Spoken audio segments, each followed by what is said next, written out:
The barrel of a German MP40 is cold. It is even colder when it's shoved hard into your stomach. First Sergeant Leonard Funk felt the steel bite through his winter coat. He was standing in the snow in Holtzheim, Belgium. It was January 29th, 1945. He was 5'5" and weighed 140 pounds. Surrounding him were 90 German soldiers. Half of them were already aiming their rifles at his chest. The other half were frantically picking up weapons from a pile on the frozen ground. 4 of Funk's own men were on their knees behind him. Their hands were behind their heads. The German officer holding the gun to Funk's gut was screaming at him. He wanted to surrender. He wanted the American to drop his Thompson submachine gun and give up. Leonard Funk looked at the officer. He looked at the 90 men ready to pull their triggers. Then he did something that stopped the war for a few seconds. He started to laugh. He didn't just chuckle. He roared. He doubled over, his shoulders shaking with genuine hysterical amusement. The German officer froze. His finger tightened on the trigger, but his brain couldn't process the reaction. He was holding a death sentence, and the victim was treating it like a joke. It was the most dangerous 45 seconds of the war, and it was about to end in a localized massacre. The village of Holtzheim was a cluster of stone houses and deep mud. It was a strategic thorn in the side of the Allied advance during the final days of the Ardennes. Company C of the 508th Parachute Infantry was under strength and exhausted. They had been fighting through waist-deep snow and blizzards for weeks. Leonard Funk was the acting executive officer because almost every other leader was dead or wounded. To take the village, he had to get creative. He didn't have a fresh platoon of infantry. He went to the company headquarters and looked at the men who usually stayed behind. He gathered the supply clerks, the radio operators, and the cooks. "You're all infantry today," he told them. They moved house to house, clearing nests of German resistance with grenades and raw aggression. By the afternoon, they had captured 80 German prisoners. Funk herded them into the yard of a large farmhouse. He was short on men, so he left only 4 guards to watch the entire group. He believed the Germans were broken and defeated. He was wrong. While Funk was clearing the rest of the village, a German patrol slipped into the farm. They were wearing white camouflage capes, moving like ghosts against the snow. They overwhelmed the 4 American guards in seconds. They didn't kill them. They forced them to their knees to use them as bait. Then they freed the 80 prisoners and handed them back their Mauser rifles. They were organizing a counterattack that would hit Company C from the rear. If they succeeded, the entire American company would be erased. That was when Leonard Funk walked around the corner of the farmhouse. He was just coming to check on the guards. Instead, he walked into the middle of 90 armed men. The mathematics of the situation were 0. He had a Thompson over his shoulder, but he was facing a wall of lead. The German officer shoves the MP40 into his ribs. The air is filled with the smell of wet wool and tension. The officer screams for a surrender. Funk remembers the Malmedy massacre from a few weeks prior. He remembers the stories of Americans shot in cold blood after giving up. He decides right then that he is never going to surrender.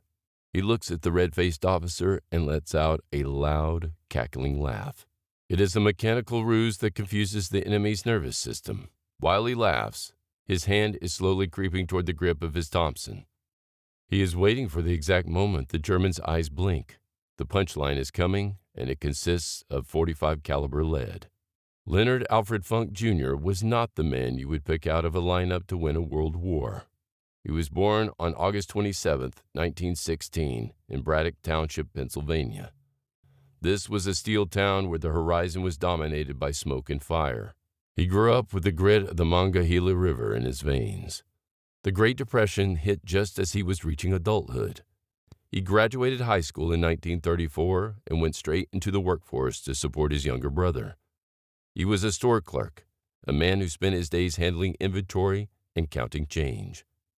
When his draft number came up in June 1941, the Army examiners looked at his physical stats with skepticism. He stood exactly 5'5". He weighed a meager 140 pounds. On paper, He looked like the perfect candidate for a quiet desk job in a rear echelon office. But Leonard Funk had a restless energy that a filing cabinet could not contain. He didn't just join the infantry. He volunteered for the paratroopers. In 1941, the American Airborne was a radical and unproven experiment. It involved jumping out of a perfectly good aircraft at 1,200 feet into enemy territory. The training was designed to break the spirit of anyone who wasn't 100% committed. Funk was sent to Camp Blanding, Florida, to join the 508th Parachute Infantry Regiment. He spent 5 weeks running, climbing, and falling until his body was a knot of lean muscle. The physical conditioning washed out nearly half of the volunteers. Leonard, despite his small frame, never faltered. He found a strange sense of peace in the chaotic physics of the jump. He learned to trust his parachute, a thin layer of silk and cord that was his only friend in the sky. By the time the 508th shipped to England in 1943, Leonard was a different man. He was 27 years old, which made him an old man among his 20-year-old squad mates. This age gap gave him a maturity and a quiet competence that the younger men lacked.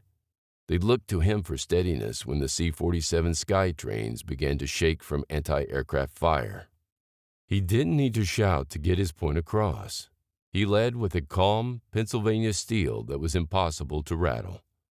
His regiment was attached to the 82nd Airborne Division, the famous All-Americans.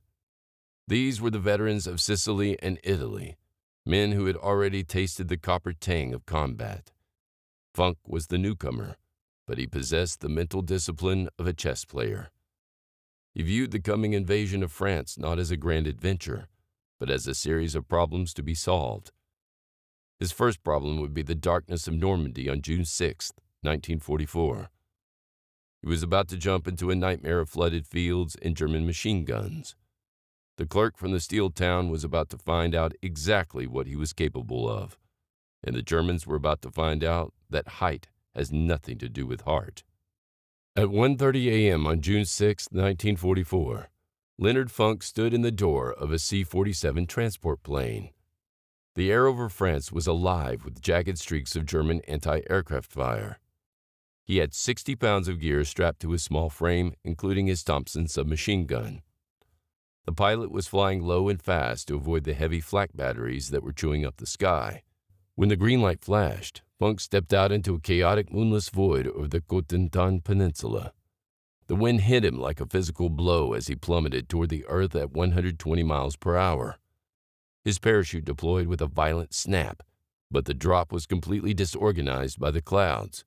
He hit the ground hard in a dark, unfamiliar field near the Merdere River.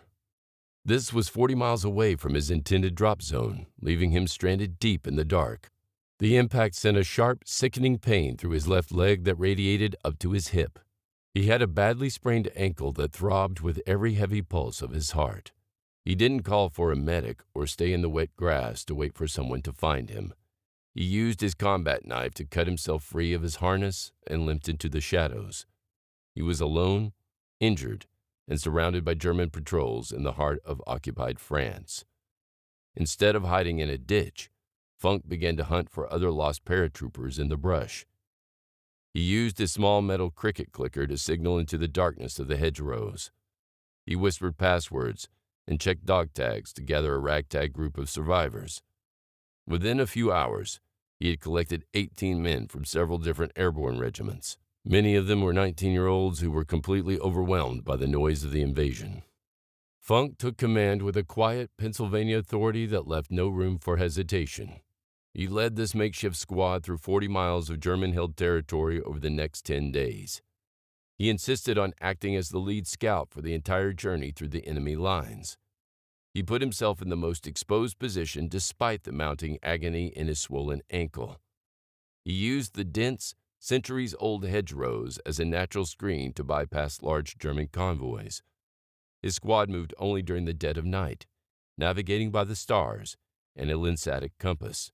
They lived on meager K rations and whatever muddy water they could filter from the fields. Funk taught the younger men how to move without snapping branches or clicking their gear. He showed them how to freeze in place when a German flare illuminated the sky above them. They encountered several German patrols, but Funk managed to steer his men around the trouble. He was using the stealth skills of a Pennsylvania hunter to keep 18 men from being erased. On June 17th, Funk's group finally reached the Allied front lines near the town of Corentin. He brought back every single one of the 18 men he had collected in the French woods. Not one man in his group had been killed or captured under his meticulous watch. The Army recognized this feat of leadership by awarding him the Silver Star. He also received a Bronze Star and his first Purple Heart for the injuries to his leg. He had proven that he could lead men through a graveyard without losing a single soul. But the campaign for France was just the introductory chapter of his journey. He spent the next few months recovering and training for the next massive airborne operation. The Allies were preparing to jump into the Netherlands for Operation Market Garden. This was to be the largest airborne assault in the history of human warfare. Funk was now a seasoned veteran with a reputation for keeping his men alive in the dark. He was promoted to first sergeant and given more responsibility within Company C. His next mission would require him to do more than just navigate through the woods. He would have to lead an assault against a fortified position that outgunned him 7-1. He was about to face a battery of guns that threatened to destroy hundreds of American gliders. And he was going to do it with the same cold, quiet precision he used in the Normandy fields. The 5'5" clerk was becoming the most dangerous man in the 508th. The road to the Belgian border was long, but Leonard Funk was already walking it. September 17, 1944 marked the beginning of Operation Market Garden. This was a massive gamble by Field Marshal Montgomery to end the war by Christmas. Over 35,000 paratroopers were dropped into the Netherlands to seize a series of vital bridges. Leonard Funk and the 508th Parachute Infantry jumped into the drop zones near Nijmegen. The objective was to hold the high ground and secure the landing fields for the incoming reinforcements. As Funk touched down and gathered his gear, he heard a sound that chilled every paratrooper to the bone. It was the rhythmic, mechanical thump of German 20mm Flak-Vierling 38 anti-aircraft guns. These weapons featured 4 synchronized barrels that could spit out 800 rounds per minute. The Germans had 3 of these batteries dug into a hill overlooking the glider landing zones. Hundreds of American gliders were currently in the air, drifting toward the ground at slow speeds. A glider is essentially a fragile box made of wood and canvas with no armor and no engines. Against the 20mm explosive shells of the Flak-Vierling, the gliders were sitting ducks.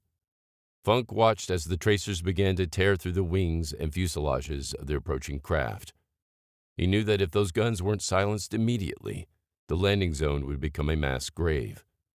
The gun position was well defended by a detachment of approximately 20 German infantrymen. They were entrenched behind sandbags with interlocking fields of fire and machine gun support. Standard military logic suggests that you need a 3-to-1 advantage to attack a prepared position. Funk looked at the men around him and realized he didn't have a company or even a squad. He had exactly 2 other paratroopers within reach. He didn't wait for reinforcements or a formal artillery strike. He looked at his 2 men, checked the magazine in his Thompson, and gave the order to move. It was 3 Americans against 20 Germans and 3 heavy anti-aircraft batteries. Funk led the charge with a level of aggression that bypassed rational fear. He used the tall grass and the dips in the terrain to get within grenade range of the first gun pit. The trio opened fire simultaneously, using the rapid-fire capability of their weapons to create a wall of lead. The Germans were focused on the sky and were completely blindsided by the assault from their flank. Funk personally cleared the first gun crew with a series of precise bursts from his submachine gun. His 2 companions provided covering fire as he leaped over the sandbags to neutralize the second battery. The sheer speed of the attack made the Germans believe they were being hit by a much larger force. They abandoned their weapons and attempted to retreat into the nearby woods.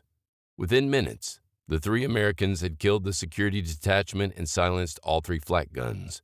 The air above the field went silent, and the gliders began to touch down safely behind them. Hundreds of American lives were saved because a 5'5" sergeant refused to wait for help.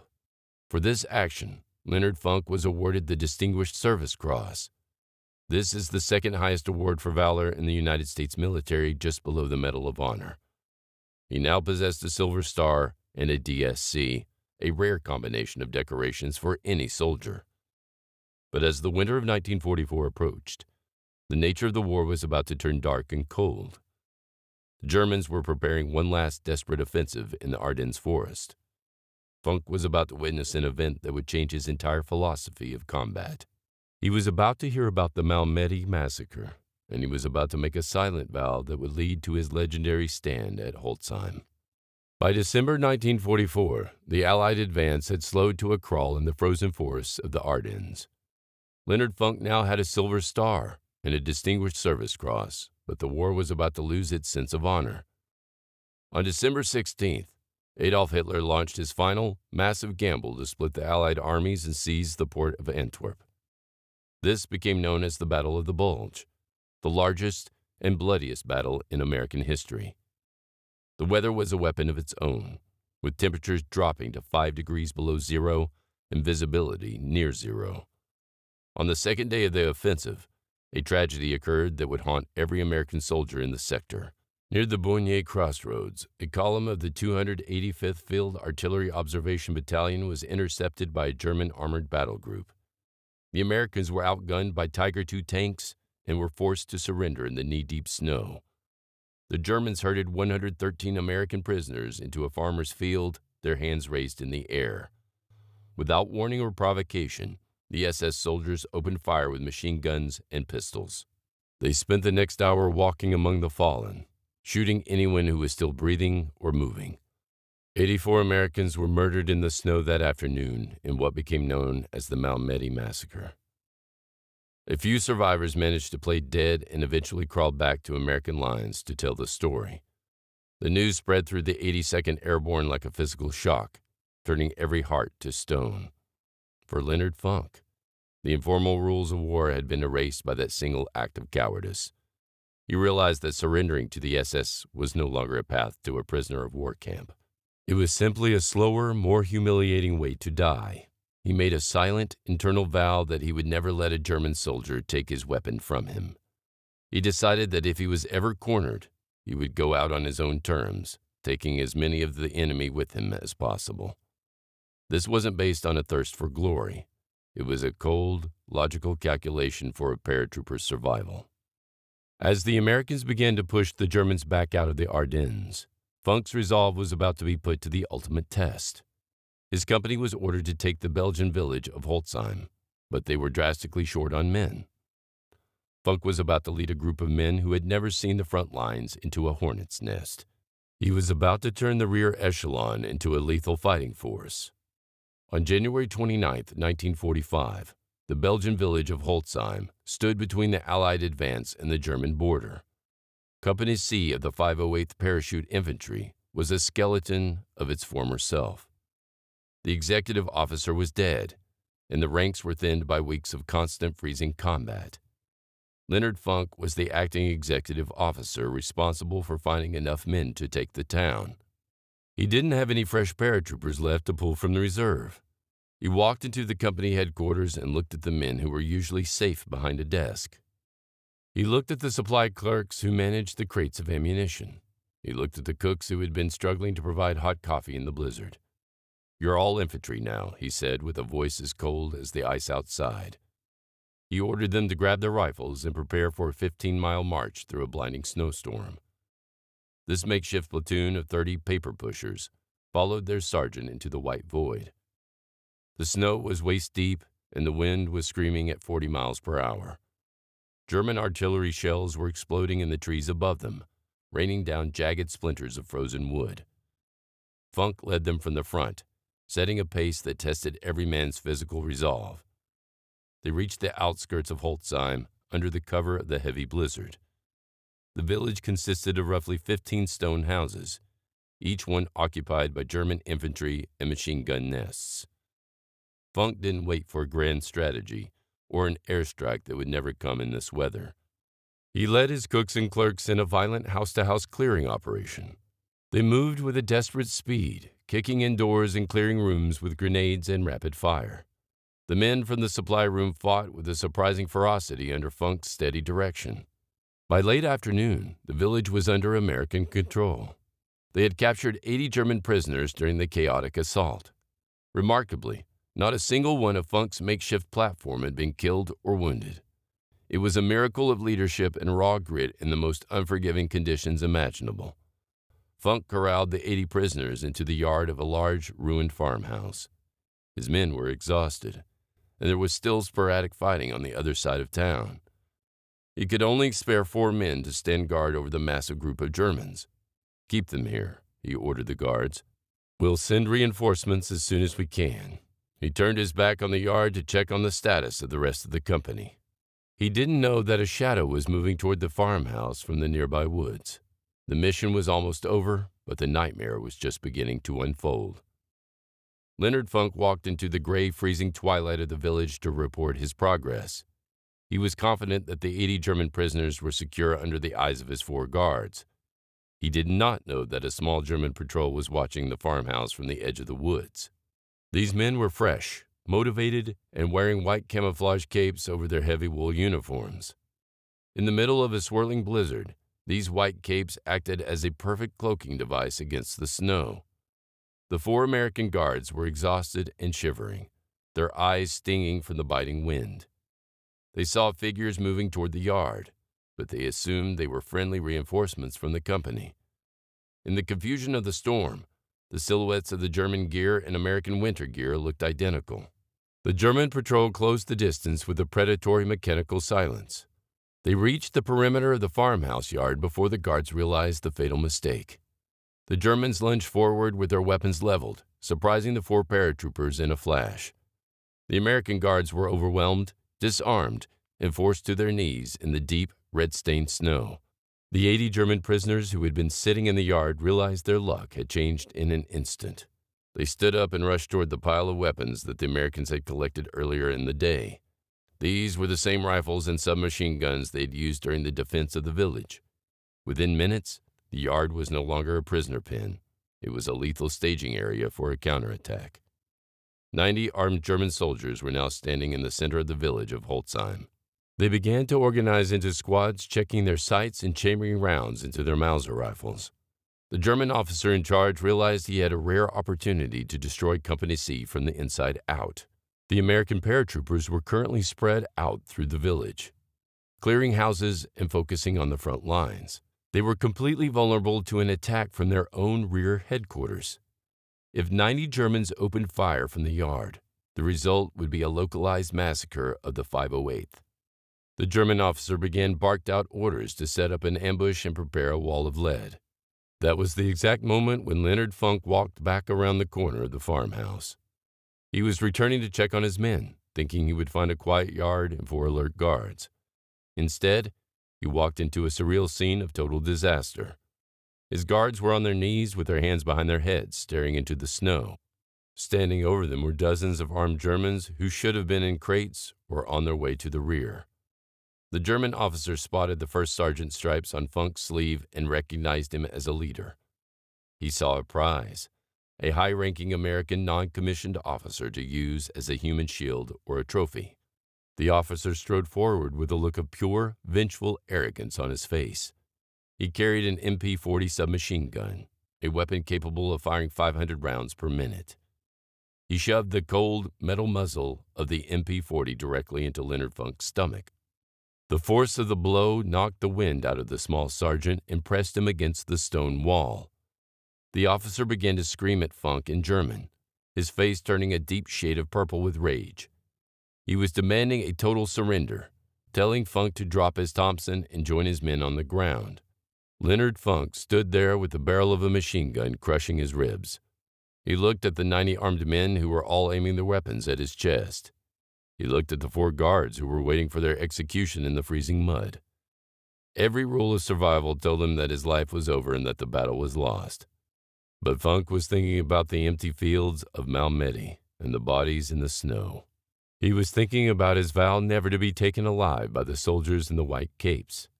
The German officer screamed again, louder this time, his spit landing on Funk's face. The tension in the yard was a physical weight that seemed to freeze the very air in their lungs. And then Leonard Funk did the last thing any person in that yard expected. He began to smile, and then he let out a loud, genuine roar of laughter. The German officer stared at him in a state of total, paralyzed confusion. The punchline of this joke was about to involve 30 rounds of .45 caliber ammunition. The tables were about to be turned with a level of violence that would enter military history. The German officer was stunned by the sound of Leonard Funk's laughter. He had never seen a man face certain death with such a disturbing sense of humor. His finger hesitated on the trigger of his MP40 for a fraction of a second. That hesitation was the only opening Leonard Funk needed to start his mechanical move. He slowly reached for the strap of his Thompson M1A1 submachine gun. The German officer watched the movement, believing the American was finally surrendering his weapon. Funk kept his shoulders shaking, looking like a man who was completely broken by the stress of the war. But his eyes were locked on the brass buttons of the officer's winter tunic. With a sudden explosive motion, Funk swung the heavy submachine gun forward with his right hand. He didn't bother to aim through the sights. He simply brought the muzzle into line with the officer's gut. The Thompson began to spit out heavy .45 caliber slugs at a rate of 10 rounds per second. The massive bullets hit the officer with the force of a high-speed sledgehammer. He was dead before his body even had the chance to touch the frozen Belgian mud. Funk didn't stop to admire his work or check for a pulse. He pivoted his feet in the snow and sprayed a continuous arc of lead toward the other armed Germans. The yard erupted into a chaotic symphony of screams and mechanical thunder. "Pick up their weapons. Get their guns," Funk screamed at his 4 guards on the ground. The guards didn't hesitate. They lunged for the rifles dropped by the dying Germans just feet away. Funk's first 30-round magazine was empty in less than 4 seconds of continuous fire. He yanked the spent magazine out and slapped a fresh one into the receiver in one fluid motion. The metal-on-metal click was the only sound audible over the frantic shouting of the prisoners. He racked the bolt and continued to pour lead into the cluster of shocked German soldiers. The Germans were caught in a nightmare of their own making. Their leader was a heap on the ground, and their prisoners were now their hunters. The snow was quickly turning from a pristine white to a deep, steaming crimson. Some Germans tried to fire back, but they were too slow and too disorganized to hit the small target. The localized fire from the Thompson was overwhelming at such a close, intimate range. In exactly 45 seconds, the fight for the farmhouse yard was over. 21 German soldiers lay dead in the snow. 24 more were wounded and unable to lift their weapons to return fire. The remaining 69 Germans dropped their rifles and threw their hands into the air once more. They were prisoners again, broken by a man who stood only 5'5". Funk stood in the center of the carnage, his breath coming in ragged, white gasps of steam. He looked at the smoking barrel of his Thompson and then at his 4 stunned guards. "That was the stupidest thing I've ever seen," he muttered as he reloaded for the 3rd time. In September 1945, President Harry Truman placed the Medal of Honor around his neck. "I would rather have this medal than be President of the United States," Truman told him. Funk was the most decorated paratrooper of the entire global conflict. He held the Medal of Honor, the Distinguished Service Cross, and the Silver Star. He returned to Pennsylvania and took a quiet job at the Veterans Administration. He spent 27 years as a clerk helping other veterans navigate their benefits. He never bragged about the night he laughed at 90 armed men. Leonard Funk passed away in 1992 at the age of 76. He was buried at Arlington National Cemetery among the greatest warriors of his generation. True courage is what you do when your back is against the wall. He was the 5'5" giant who changed a battle with a single laugh. Like this video for more stories of unlikely heroes who shaped history. Subscribe to explore the intersection of human grit and mechanical skill. Thanks for watching.